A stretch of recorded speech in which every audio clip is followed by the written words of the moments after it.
Okay, Ron. All right, so typically we try to stay away from just using one source for our stories, no matter what, even if they're on the record, because one person has a view of the world that may or may not be right, and we need to counterbalance that view with what other people say.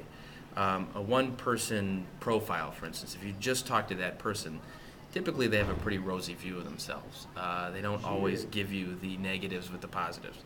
Yeah, it's understandable. Nobody can criticize somebody for that.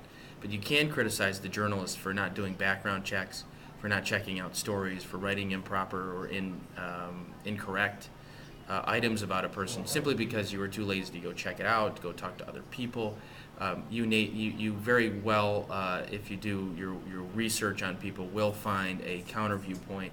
It doesn't always have to be negative. It doesn't always have to be damning material, but it does have to sort of, if it's a story that you heard, can you go check it out? Make sure it happened. Make sure the details are correct. Make sure that the hero in the story, which is typically the person you're interviewing, really was as heroic as they say they were. Can you tamp that down with a second opinion?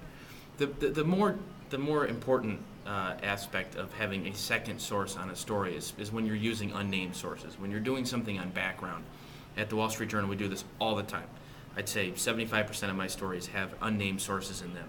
Our textbooks warn us against that, but journalists come to the point where they're writing stories that they actually have to use people who will not be named.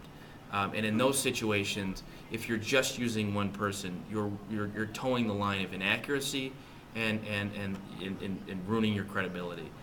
If you can't find somebody else to corroborate what one person is saying to you, you have to suspect that one person may be wrong.